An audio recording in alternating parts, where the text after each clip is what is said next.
नमस्कार दोस्तों, decode exam के इस ऑनलाइन पोर्टल पर मैं प्रशांत आप सबका स्वागत करता हूं। मॉडर्न हिस्ट्री के टॉप 200 मोस्ट इम्पॉर्टेंट एमसीक्यू के इस सीरीज का ये मेरा चौथा लेक्चर है। इस सीरीज के 3 लेक्चर ऑलरेडी इस चैनल पर अपलोड किए जा चुके हैं। अगर अभी तक आपने उन्हें नहीं देखा है तो आप इस चैनल पर चले जाइए, वहां पर आपको मॉडर्न हिस्ट्री टॉप 200 एमसीक्यू के नाम से एक प्लेलिस्ट मिलेगी। उस प्लेलिस्ट में सभी लेक्चर इस सीरीज के एक क्रम से लगाए गए हैं, तो वहाँ जाकर आप उन्हें देख सकते हैं। जैसा कि आप जानते हैं कि ये 200 प्रश्न हम टॉपिक वाइज देख रहे हैं, ठीक है। बाकायदा मैं जो है हर टॉपिक का नाम लेकर के आपको बताता हूँ और उसके बाद जो है हम आगे बढ़ते हैं। इस सीरीज के माध्यम से हमारा ये उद्देश्य है कि 200 प्रश्नों के माध्यम से आप की समझ जो है मॉडर्न हिस्ट्री पर बहुत बेहतर हो जाए और कोई भी प्रश्न आपका छूटे ना। तो हालांकि एक लेक्चर में मैं 20 क्वेश्चन लेकर के आता हूं, लेकिन आप ट्राई करिएगा जो है तो आपको ये पता चलेगा कि अगर आपने मेरी व्याख्या को ठीक से सुना है और उसके बाद जब हम आपको पीडीएफ देंगे, उस पीडीएफ को ठीक से पढ़ा है, तो आपको पता चलेगा कि उस टॉपिक से फिर जो है 80% क्वेश्चन आपकी पहुंच के अंदर आ जाएंगे। 80% क्वेश्चन का जवाब तो आप दे ही पाएंगे। ये प्रयास है हमारा, इसलिए कम से कम क्वेश्चन और ज़्यादा से ज़्यादा व्याख्या, ताकि जो है सब चीज़ों को हम समेट दें। इसीलिए इतना लंबा लंबा हम लिखते हैं और बताते हैं। और इसलिए मेरा कहना है कि अगर आपको ठीक प्रकार से समझना है तो सभी लेक्चर्स एक क्रम से देखते चलिए, ताकि आपकी अंडरस्टैंडिंग मॉडर्न हिस्ट्री पर बेहतर बन सके। तो प्रवचन थोड़ा लंबा हो गया, तो इस लेक्चर में हम क्या बात करने वाले हैं? तो इस लेक्चर में हम गवर्नर जनरल्स को ही कंटिन्यू करेंगे। पिछले लेक्चर में हमने 20 क्वेश्चन देखा था, इसमें हम 10 और देखेंगे। कुल 30 क्वेश्चन हमें लगा कि गवर्नर जनरल और वायसराय की सीरीज में डालना चाहिए, ताकि हम जो है पूरे मामले को ठीक से कवर कर सकें, ठीक है। तो 10 क्वेश्चन जो है इस टॉपिक से हम देखते हैं। चलिए बिना देर किए इस सीरीज की शुरुआत करते हैं।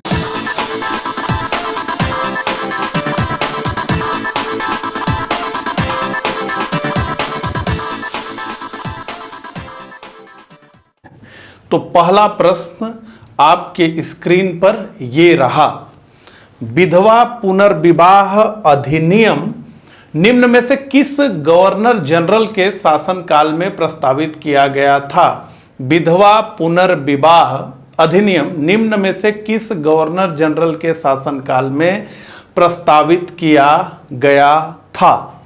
ए lord Canning, B Lord Wellesley, C lord Dalhousie और डी लॉर्ड हार्डिंग। तो इसका उत्तर होगा सी लॉर्ड डलहौजी, ठीक है। इसकी व्याख्या को हम देख लें तो ईश्वर चंद्र विद्यासागर जी के प्रयासों से ये हुआ है, हम सारे लोग जो है जानते हैं। तो 26 जुलाई 1856 में लॉर्ड डलहौजी के समय ये पेश हुआ अधिनियम और पारित भी हो गया। लेकिन ये लागू कब हुआ? तो ये लागू हुआ लॉर्ड कैनिंग के समय में। तो अगर पूछे कि लागू कब हुआ तो उसका उत्तर है लॉर्ड कैनिंग। तो हमने ये देख लिया कि बंगाल सहित जो है उत्तर भारत में विधवा पुनर्विवाह के लिए जिन्होंने प्रयास किया उनका नाम ईश्वर चंद्र विद्यासागर।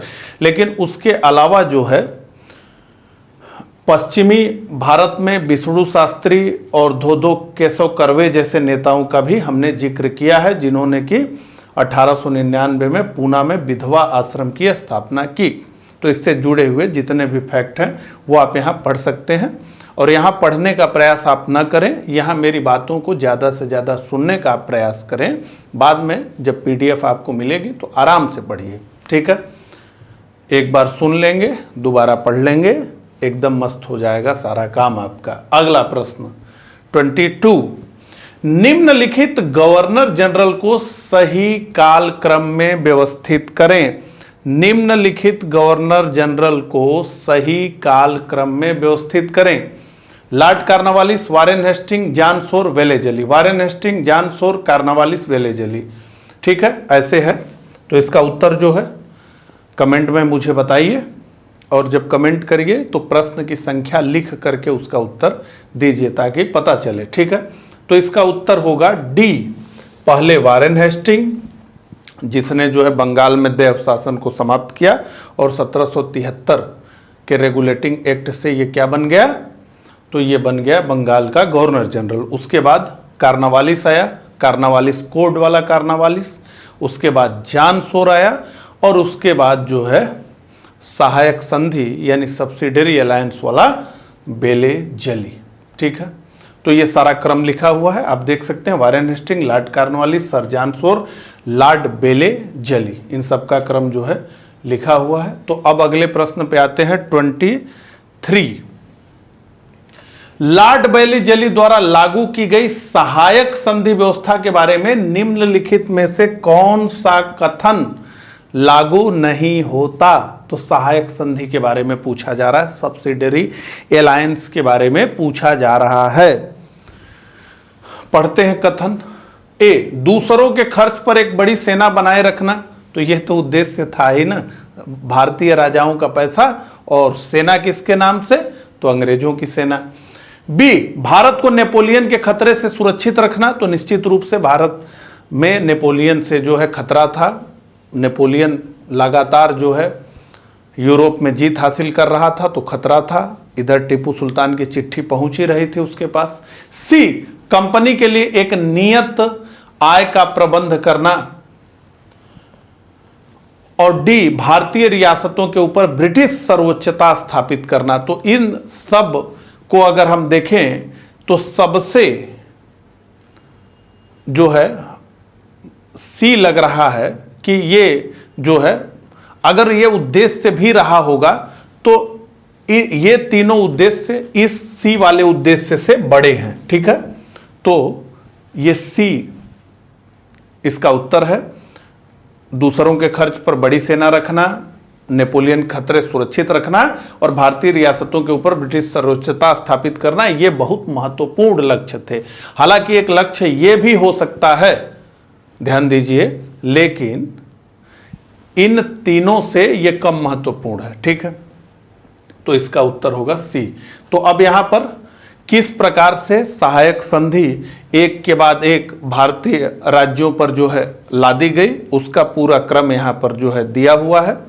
ठीक है, और उसके अलावा जो है सहायक संधि के बारे में आपको मैं एक बात और बता दूं कि सहायक संधि की व्यवस्था जो का जनक जो है डुप्ले को माना जाता है। हालांकि उसका संस्थानीकरण करने का, उसे एक नियमबद्ध तरीकाओं में पिरोने का जो काम था, वो निश्चित रूप से लॉर्ड बेले जली ने किया। और अगर सहायक संधि को आप इस प्रकार से समझें कि एक लाइन में सहायक संधि का मतलब क्या था, तो सहायक संधि का मतलब यह था कि ब्रिटिश सर्वोच्चता स्वीकार कर लीजिए।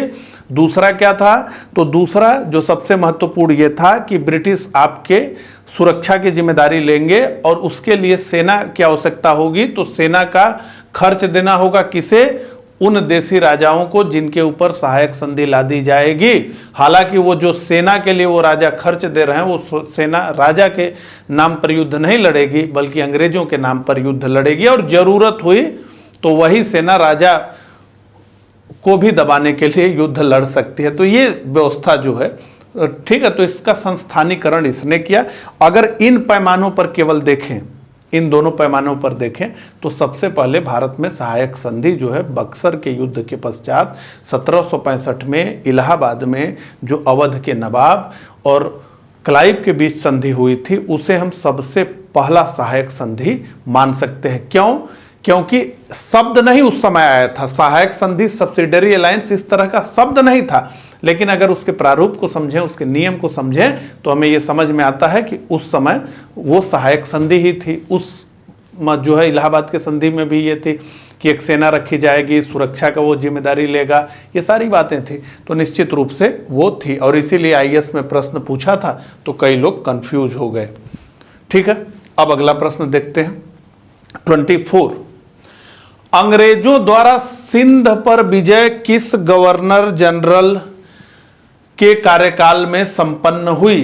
अंग्रेजों द्वारा सिंध पर विजय किस गवर्नर जनरल के कार्यकाल में संपन्न हुई? ए, लॉर्ड एलन बेरो के समय, बी, लॉर्ड हार्डिंग के समय, सी, लॉर्ड ऑकलैंड के समय, और डी, एम हस्ट के समय?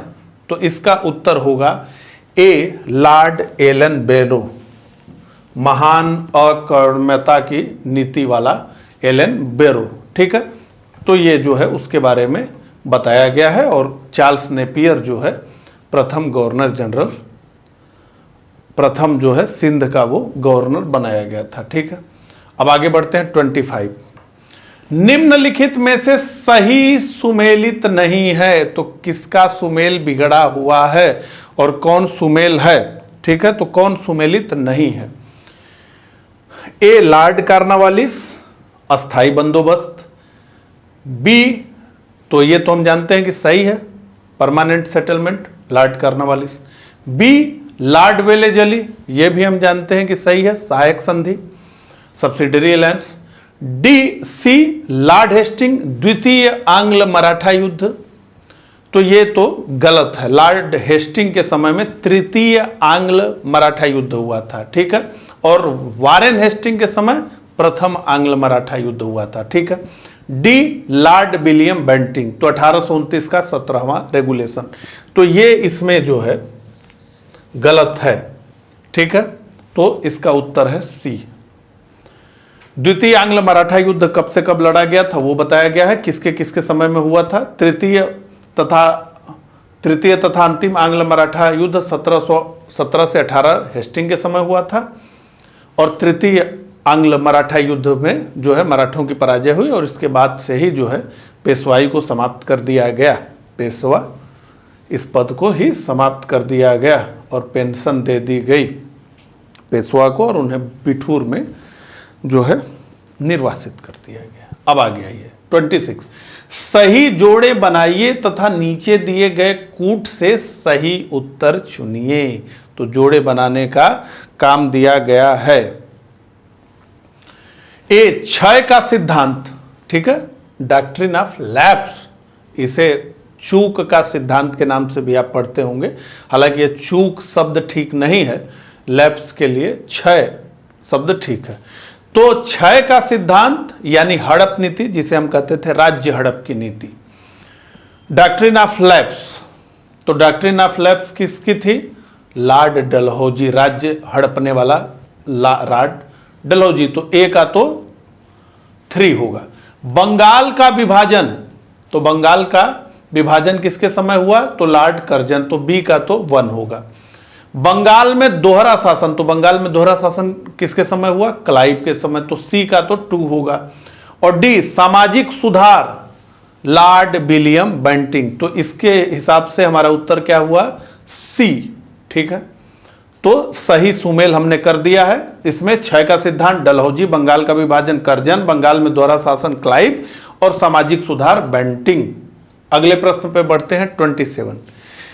मुझे विश्वास है कि कांग्रेस अपने विनाश की तरफ जा रही है, और मेरी यह इच्छा है कि भारत में रहते हुए मैं इसके शांति प्रिय निधन में सहायक बनूं।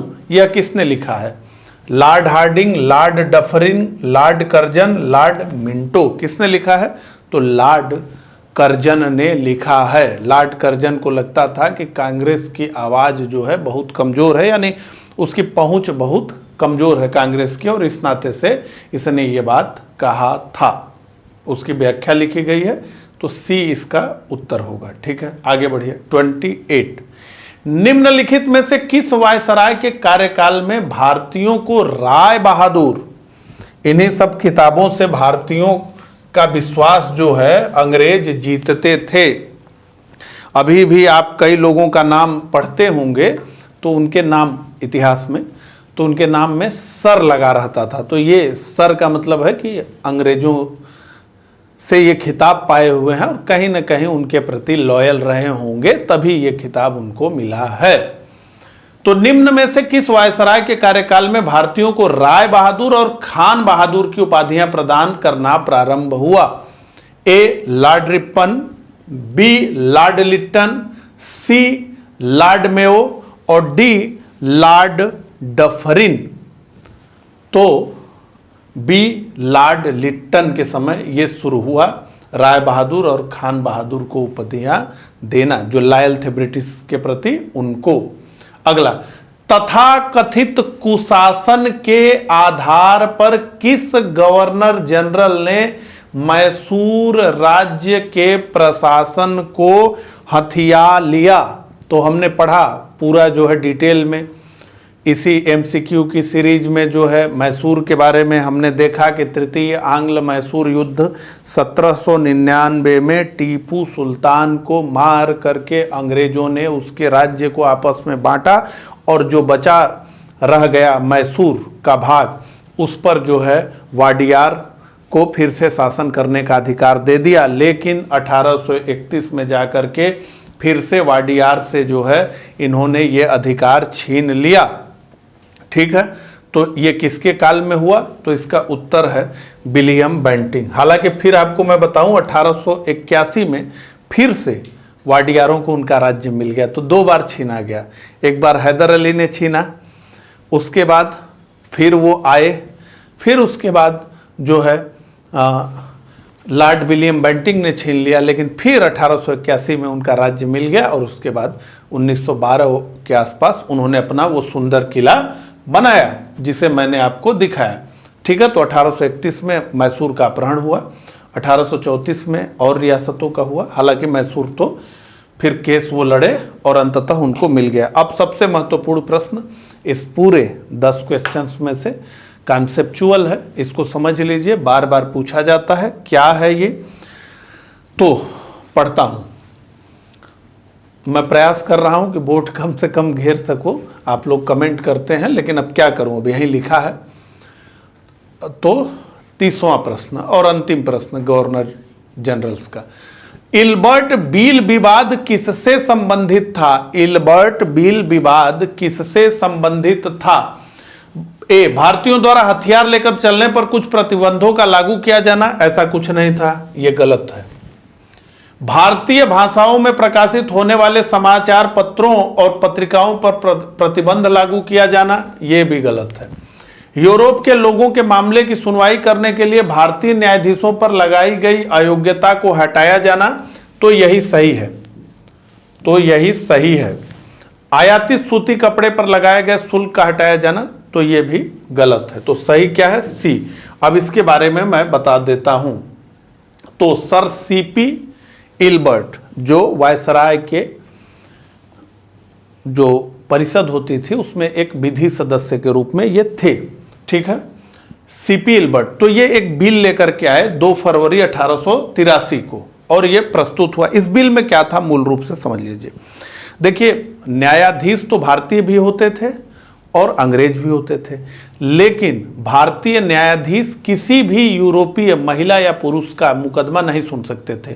एक यूरोपीय, भारत में रह रहे एक यूरोपीय का मुकदमा हमेशा एक यूरोपीय जज देखेगा, यही जो है नियम था।